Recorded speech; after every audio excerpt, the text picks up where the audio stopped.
Hello students, welcome you all back to Krishna Pradeep's 21st Century IAS Academy.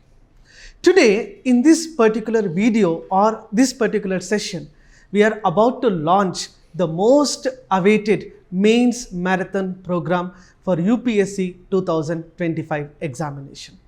Mains, which is regarded to be the real examination in the stages of UPSC. So to make it more and more simplified in the lines of UPSC, to make yourself tested and tuned in accordance to what is the demand of UPSC, we at KP's 21st Century IAS Academy is launching this mains marathon program. To discuss about this program, we have with us the subject experts, which include the chairman KP sir himself. Welcome sir. Along with KP sir, we have the chief mentor with us, that is Bhavani Shankar sir. Welcome sir. Also, we have one more important faculty. The most important subjects will be dealt by Mr. Anil sir. Welcome sir. So, first of all, KP sir, what should be the strategy for mains examination? Because students have already completed their objective examination, how they should mold themselves for the descriptive exam? So in the descriptive exam, one thing that is important is you have to present the answers in a written form, in a scholastic form. Yes, sir. And when the examiner reads your answer, the examiner has to fall in love with the answers. Yes. So that will require certain fundamental things. Okay. When you fall in with something, like a basic answer structure, including the introduction, body and the conclusion. Okay.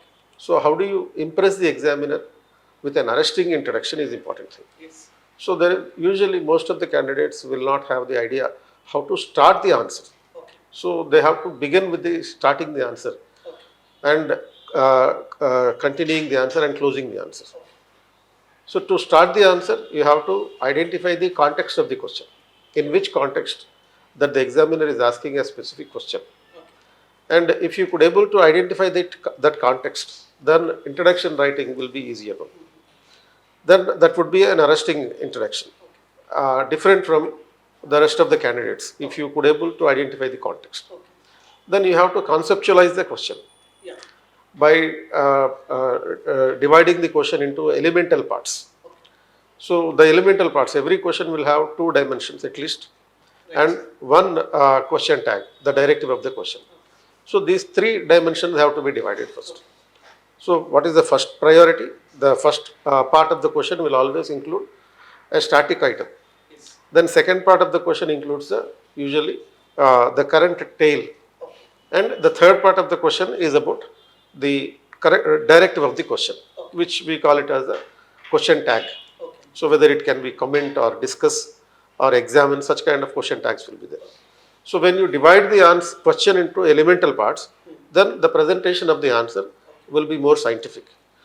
And if you could able to identify those parts, specific parts, the answer framework will properly fix into the key designed by the UPSC examiner. Because UPSC examiner, there will be three levels of evaluation. At the moment when the question paper is designed, the framer of the question paper will also provide the key required for the answer. Yes. And while evaluating the answers, examiner will by heart the key. Okay. And every examiner will by heart the keys. Okay. Then in the first instance, when first examiner evaluates the answers, then it will be followed by the second evaluation. And if required, there will also be a third evaluation. Right. So you have to impress all the three levels of examiners. Okay. So therefore, I am saying that you have to impress the examiner in such a way that examiner should fall in love with your answer. Okay. So it is so for which it starts with the proper answer presentation, yes. That is including writing, yes. And presentation of the answer. Okay. Then the answer presentation should include wherever necessary certain mind maps, okay. Or spider diagrams. Okay. So such kind of presentation will improve the value of the answer and attraction of the answer. Yes. Then finally concluding with a way forward. Okay. So you should show some kind of ray of hope for the future, okay. When you are presenting the conclusion.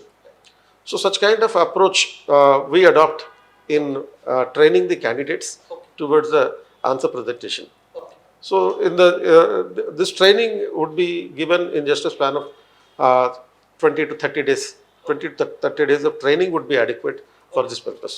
And I'm also promising the students that we will be available 24/7 in the WhatsApp and online for the mentoring of the candidates to make them sure that they will clear the mains exam under any circumstances. Right, sir. So, Mains Marathon itself is a very important program launched by KP's IAS, and none other than KP sir himself will be available to the students under this program 24/7 to solve all your queries related to the descriptive examination. Sir, Bhavani Shankar sir, you have been the exponential person in designing such a program, especially for the descriptive examinations. So, with all your due experiences, how is this program be different of 2025, and how these students, I mean, we are going to pick up some bunch of students, how you are going to nurture them in order to clear this examination in the current attempt?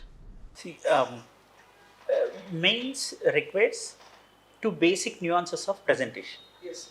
The first one is about keywords, Yes. usage of keywords, the relevant jargon. The keyword should be very accurate and to the point, and it should impress the examiner within the domain of the main theme of the question. Okay, sir. And the second point is nuances of presentation output. Right. With what is meant by this nuance of presentation output, I'd like to give you one simplistic form of understanding this. Suppose graphical representation or bar graphs, pie charts may be useful for trends of economy, as you are also expert in economy. Yes. And second, the map orientation in the geography and history related questions. Okay. And third aspect, that you need to give a complete flow of the information Okay. in a way forward or any other parts of the question Okay. through lucidity. Yes. What is meant by lucidity? It requires a lot complete transparency, that you should not bluff the examiner. It should be very honest, and therefore it will definitely deliver the accuracy of the content.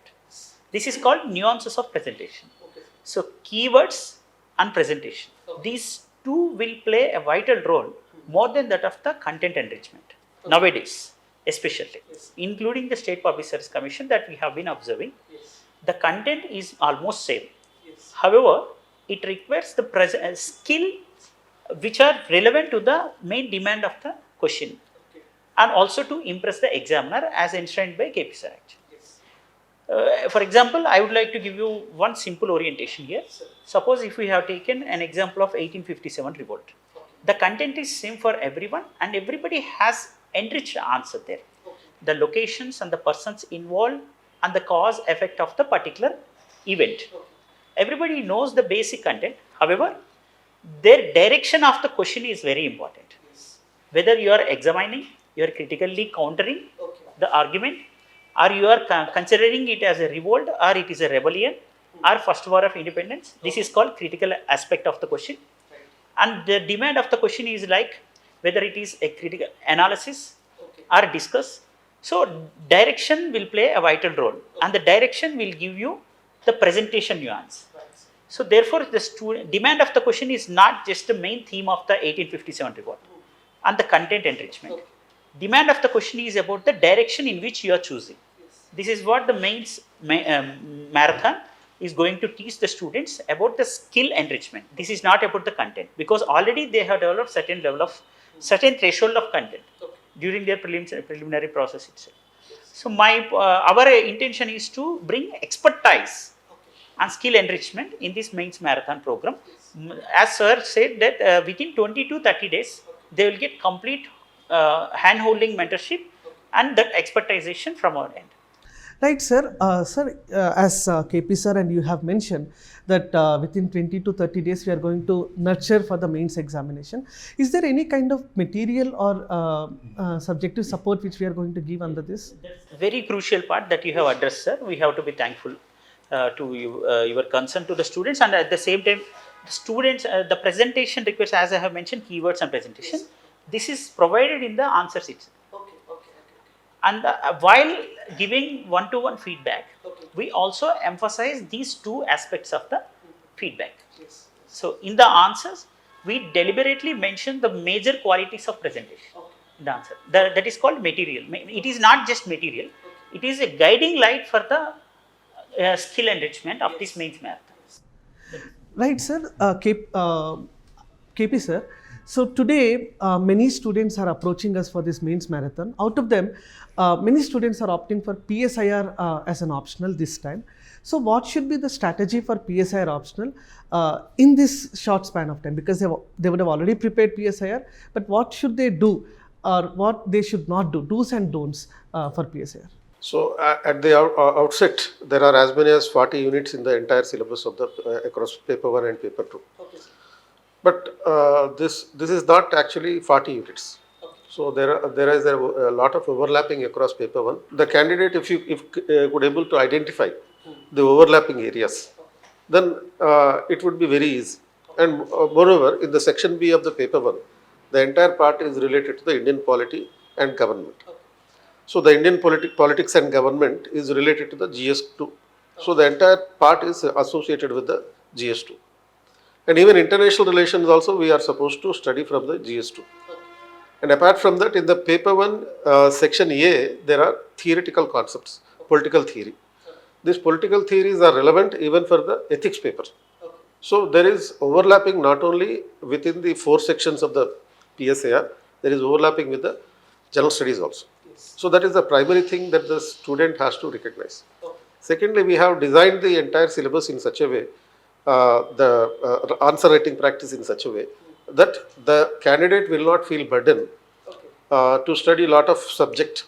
So there we have a summarized tables, tabulated form of material and diagrammatic presentation of the conceptualization. And we are also including the contemporary issues also from the political science perspective. Suppose if there is a situation like Operation Sindoor, understanding the Operation Sindoor concept from the political science conceptions, the Marxist view of the Operation Sindoor, liberal view of the Operation Sindoor, or the realistic perspective, the realism of the Operation Sindoor, from these multiple dimensions. Or they may be asking a comparison between Operation Sindoor and Israel airstrikes on Iran. How there are similarities between the two and differences between the two. How do we understand America's attack on Iran from the Marxist perspective and from the globalization perspective or from the liberalization perspective? So this perspective must be understood for every conceptualization. And you should also have a ready-made notes for this. And integrated notes, not just the notes, integrated notes that touches upon the overlapping areas. Secondly, you should also have the trend identity. Trend identification means based on the questions of the last 10 years. Previous year question I have analyzed from 2014 to 2024. Based on that analysis, we have identified certain questions important for 2025 for every unit. So that will make the things easy for the candidate to understand and to fathom the political science comprehensively.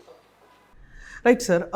Anil, sir, as students say while preparing for the mains examination, you do teach them right from which pen to use to which book to avoid. So internal security seems to be the most easiest part in the mains examination, but students are not ending up getting good marks in internal security questions. So how to make this the strongest area? Yes. Basically, if you look at the weightage of internal security component in GS paper 3, it is regarded as a low-hanging fruits. Why? Because on an average, we get 4 to 5 questions amounting to weightage of 40 to 50 marks. Yes. So if this component is typically identified, if you are thorough with the contemporary issues that were happening all across these complex security challenges, we would justify them and score at least 40-50 marks very much easily by targeting these crucial issues as well. So if you look at the evolving landscape of internal security challenges by ascertaining certain trends or contemporary challenges, we can identify certain key concepts which were directly mentioned by UPSC as part of internal security syllabus. For example, the recent issue of terrorism. The threat of terrorism has become even more complex.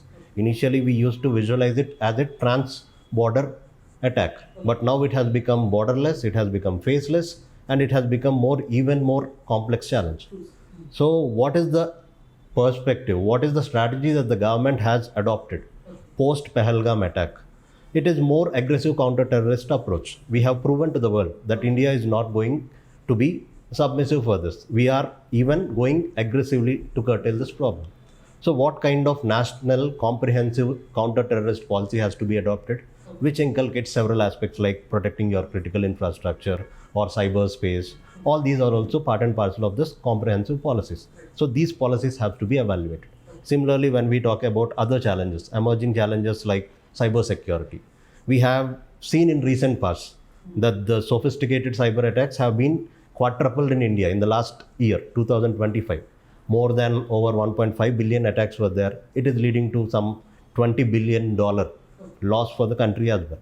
When these cyber attacks were happening, how to identify these genres and how we are monitoring our online spaces, what is the kind of digital literacy campaigns that the government is providing, and how we are able to curtail this whole problem of cyberspace. So there are several issues. If we keep on illustrating it, left-wing extremism is there, terrorism is, we are able to control that in the recent past.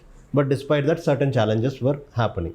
What is government's approach and all has to be understood. My ultimate point here is, whatever theory that we are understanding as part of the syllabus of internal security, it has to be kept into practice. So the theory has to be practically applied to the recent current affairs, and you should be in a position to provide practical, innovative solutions that the government is taking up. That has to be quoted in your answers, and ultimately all these complex security challenges has to be overcome. You have to provide it with a way forward as well. Yes, sir. So, in fact, that is the true reality behind the mains examination. If you write an answer to the internal security, the evaluator should feel like you are a security expert. If you are writing a polity answer, evaluator should feel like you are a political sciences expert. If you are writing a S&T answer, people should feel like you are a scientist. If you are writing economy answer, people should feel like you are an economist. So, Bhavani sir, today science and technology have again become the most dominant area in UPSC. How do we look at S&T? And tell me some 2 to 3 chapters which should be focused by the students at this moment so that they'll get a good mark. See, science and technology thematic understanding is very easy compared to other subjects, which I have observed. Okay. The emerging technologies and the application of technology. Okay. These are the 2 major components that UPSC has been focusing. Okay. And indigenization. Between these 2 things, you need to focus on indigenization more. Okay. Emerging technologies within our country and also application of it. Okay. Application means its utility. Okay. Utility in various facets. So science and technology is not like you need to have a complex understanding of core sciences. Okay. It is more of your administrative utility of technology. Right. That is what the examiner demands in the science and technology part. Okay. So, and the weightage is also very decent, okay. Right? It is around 60 to 70 marks. Okay. Sometimes it is much lower as well. Yes. So, and it is overlapped with other domains and other papers as well, like Juno and spacecraft was asked in GS1 in 2017 it seems. Okay. And so likewise sometimes which is relevant in the news channels as well. Which were earlier in the news, it was trend contemporary issue, but now it is quite relevant in the science genre only. Okay. Higgs boson, which was asked in UPSC in 2020, it seems. Higgs boson was not relevant popularly. Okay. However, it was relevant in the sense of through the lens of the scientific applications and the emerging trends and the evolution that it has taken place. So therefore, the technology part is very simple and easy to understand and predict as well. Yes. So even you have seen that the 3D printing technology, and therefore various applications were also asked directly. That tampering of ampere decision making. Therefore, these were also part of this. Rightly said, sir. So syllabus is very detailedly defined for science and technology. If you are very thorough with your space, defense, IT, biotech, and computer sciences, naturally you'll be end up writing a good answer. KP sir, while looking at the mains examination, people in one or the other end would have connected with every other subject during their preliminary examination, but they would have never associated with the subject called ethics and essay. So people are very much worried about this components in the mains examination. What should be the strategy for that? Yes, sir. Ethics and essay. Because, sir, people can write an ethics answer, can write an essay, but not in the philosophical angle. But how to become philosopher in this 20 days of time period? So one need not be a philosopher to write an essay or to present the ethics answers also. Because uh, ethics paper is all about administration, administrative ethics. So you need to identify that governing dimension in the ethics paper. Even if a question is asked from the philosopher's point of view, that you have to bring down to the level of an administrative perspective. So for which the candidate has to by heart all the civil service conduct rules. So there are around 25 civil service conduct rules. If you own them, if you by heart them, then you can answer any kind of question in the entire paper. Even if it is a philosophical question, it is possible to answer that from the right point of view. Because we have generally in the ethics, people think there are two dimensions of thinking about the ethics. One is scientific ethics and the common sense ethics. This common sense ethics is not useful for the examination. And how this scientific ethics can be understood? The scientific ethics is understood from the point of view of civil service conduct rules only. What the government is saying as right should be the prescription, and that should be adopted. So if you consider something ethical in your own view, that may not be necessarily ethical from the government perspective, from the public administration point of view or governance point of view. Generally, the government has imposed a ban on around 19,000 NGOs which are providing the philanthropic activities. And they say that the government should have been a little bit flexible with reference to the application of the rules. So this is nothing but breach of ethical principles, breach of law. When you are operating in India, every organization, though it is performing the philanthropic work, it has to follow the law. It has to abide by the law. It should never violate the law. If you violate the law, you are unethical. So what is there in the mentioned in the law is not meant to be bent, or it is not meant to be broken. So it must be followed. When you follow that law, it would be ethical. So that administrative perspective, governance orientation should be brought into the understanding of the ethics paper. Even a philosophical approach should be understood from the same perspective.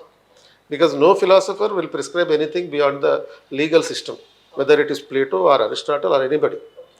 So therefore, one has to be abide by the law under any circumstances. Even 1% of deviation should not be allowed under any circumstances, even if you are doing the philanthropic work.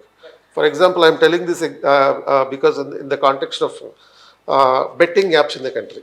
So the people who are promoting the betting apps, they are spending the money for the poor people. But at the same time, one has to remember that these betting apps are not legal in several states. So when it is illegal, it automatically becomes unethical, though you are providing some financial support to some people. So this is nothing but a philanthropic stunt. A philanthropic stunt is followed only for the publicity, so which is not ethical.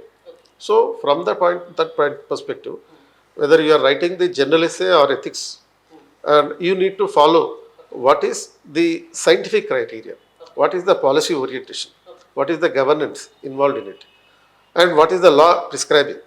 So if you follow these dimensions fundamentally, then your answer will be perfect. And when you are writing the answers in the essay, general essay, the same criteria would be followed.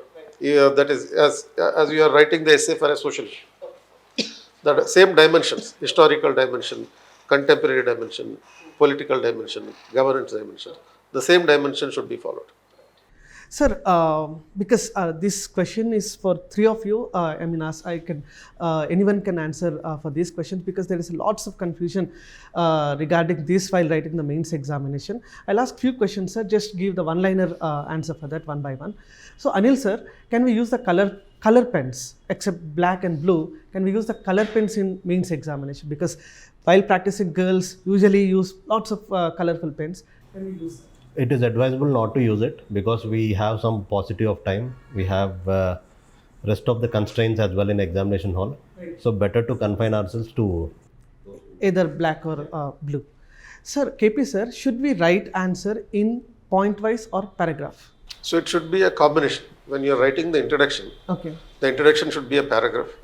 The body has to be a point-wise presentation. And in the conclusion, again, a paragraph method. Right. So when you're writing the introduction, I wanted to say that it has to be very attractive.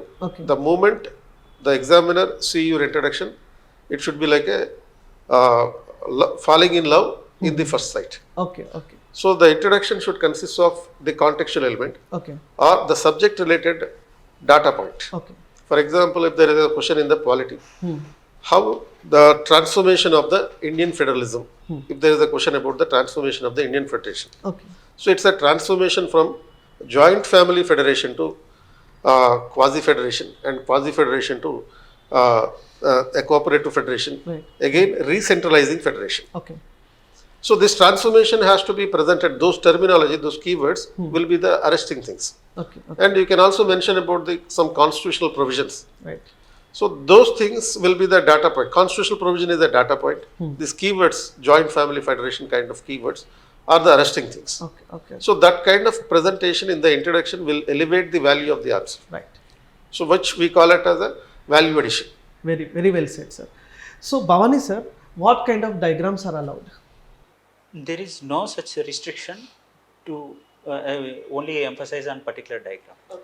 So Because UPSC is students, very liberal. Usually ask, sir, like flow diagrams are permitted or not? Pie diagrams are permitted? UPSC is very liberal. Okay. However, it should never disrupt the flow of the answer.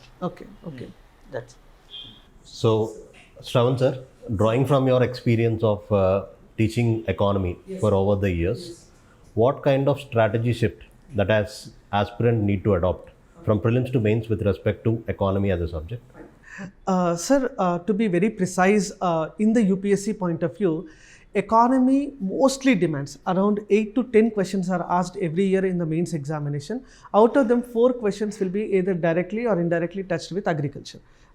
So agriculture is the most dominant chapter which has to be rigorously studied. Agriculture includes land reforms, it includes the major crops, MSP, support price system, each and every component, subtopics of agriculture has to be by-hearted.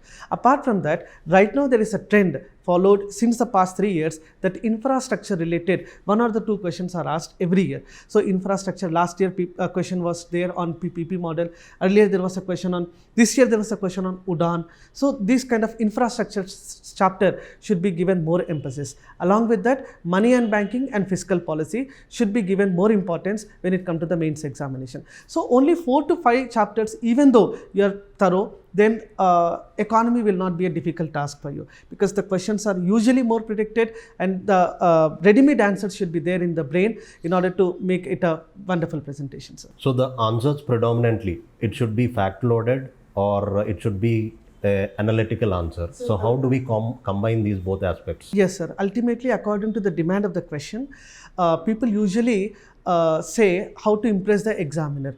To impress the economy answer, 1 or 2 data should be definitely there in the answer. 1 or 2 quotes at least should be there in the answer. 1 or 2 current connect should be definitely there. Like India have emerged to be the 4th largest economy. It should be presented in somewhere or the other point. India is stepping towards Viksit Bharat. It should be definitely there in the conclusion section. Niti Aayog report should be there. RBI report should be there. And IMF report should also be by-hearted. Fine. Sir, Bhavani sir, so what is the schedule and pattern that we are going to give our aspirants with respect to this mains marathon 2025? We start on 13th July. And we conduct at least 2 tests for each paper. And exclusively PSR optional guidance will be given by KP sir and other optionals respectively by respective faculties, sociology, anthropology, as we are fond of this. And third aspect that we give them the one-to-one feedback after the test immediately. And within 24 hours, the marks and the ranking sheet will be released. In a WhatsApp group, we guide them throughout their journey totally. And we provide them single-page memory builders as well before the test itself. After completion of the test as well, we give them the nuances of presentation skills for each question and answer. Apart from these SPMBs, single-page memory builders. This is our orientation. So this is the very unique aspect. We we are getting this single page memory builders, which is very much a ready-made short and crisp notes which you can revise just a day before your examination.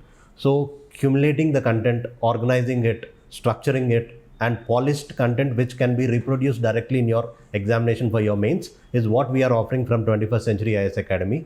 I do request all the aspirants to seriously adhere to this schedule that we are providing and utilize this golden opportunity in securing a well reputed marks which sails you through get into the third stage, which is the personality test or interview. Wishing you all the best from the team of 21st Century IAS Academy and signing off for now.